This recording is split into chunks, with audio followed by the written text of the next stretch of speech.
सितम शारों से तुझको छुड़ाएंगे एक दिन, मेरे वतन तेरी जन्नत में आएंगे एक दिन। जी, एक बार फिर आपको खुशामदीद कहेंगे ATV की खसूसी ट्रांसमिशन यौम सियाह के हवाले से हम आपके सामने लेकर हाजिर हैं ATV के इस्लामाबाद स्टूडियो से।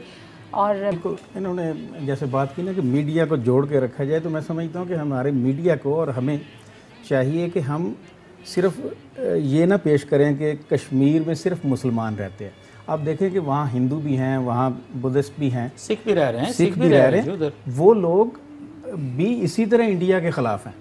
हमें इंडियन ऑक्युपाइड कश्मीर में जो वहाँ के रेजिडेंट्स हैं वो भी इसी तरह मुसलमानों के साथ हैं, इंडियन एग्रेशन के खिलाफ। मुसलमान ना भी हों बहुत सारे, और बाकायदा पॉलिटिकल राइटर्स बहुत ज़्यादा हैं, जर्नलिस्ट बहुत ज़्यादा हैं।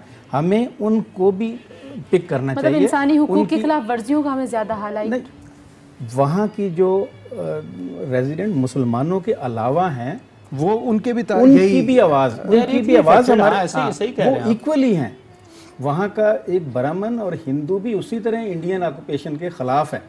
ये चीज़ हमें हाईलाइट करना है। सारे पार्टनर्स होते हैं, लेकिन एक चीज़ जो मैं आपसे जानना चाह रही हूँ, क्योंकि आप मुतरजिम भी हैं और बहुत सारा लिटरेचर कश्मीर और इस डिस्प्यूट के ऊपर इंटरनेशनल राइटर्स ऑथर्स ने भी लिखा है, कितना इम्पॉर्टेंट है कि उसका तर्जुमा आप उर्दू में करें और जो हमारे यहाँ कश्मीर के लिए अदब क्रिएट हो रहा है उसका तर्जुमा अंग्रेज़ी में किया जाए। बहुत ज़्यादा, हाँ, ये आपने इम्पॉर्टेंट बात की कि उसको अंग्रेज़ी में भी किया जाए। हमारे यहाँ कश्मीर पे आप अल्लामा इकबाल से शुरू हो जाएं, मोहम्मद बिन फ़ौक से शुरू हो जाएं, कश्मीरी लाल ज़ाकर से शुरू, जगन्नाथ आज़ाद से हो जाएं, इवन मंटो से, कृष्ण चंद्र से, इन लोगों ने तो नावल्स भी लिखे कश्मीर पे और बहुत सारी राइटिंग अफसाने इनके। लेकिन कश्मीर पे सब ने लिखा, किसी ने उसकी खूबसूरती पे लिखा, किसी ने सकाफ़त पे लिखा, किसी ने लोग जुल्म सितम पे बहुत कम लिखा गया, क्योंकि ये हंगामी होता है ना, हंगामी तौर पे कोई एक मूवमेंट उठी और फिर दब गई, फिर दब गई।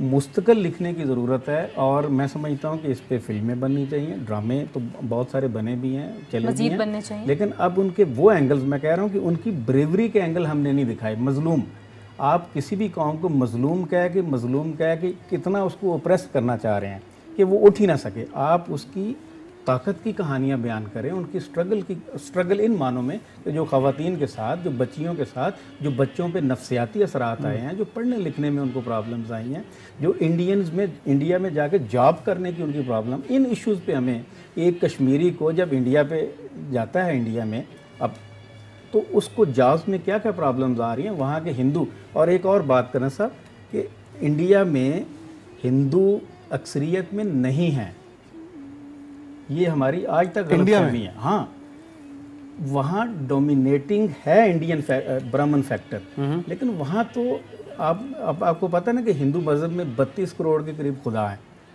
32 करोड़, यानी कि वो एक उसको नहीं मानने वाले। वहाँ ज़्यादातर लो कास्ट, शेड्यूल्ड कास्ट और बहुत सारे दलित इस टाइप के लोग हैं जो वहाँ शामिल ही नहीं किए जाते। अब उनको आप हिंदू कह के ना, तो आप एक मेजॉरिटी के चक्कर में डाल देते हैं। ये आप अगर डॉक्टर अम्बेडकर का वो केस पढ़ें जो उन्होंने किया था 30s में, तो 1930s में, तो उन्होंने तो साबित किया कि यहाँ हिंदुओं की अक्सरियत सिर्फ एक एलीट क्लास की अक्सरियत है।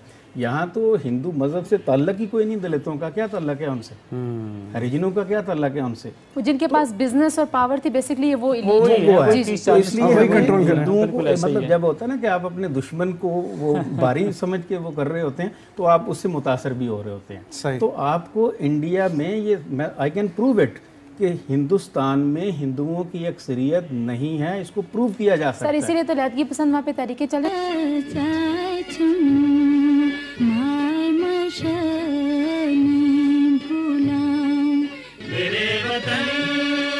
मेरे वतन सितम शारों से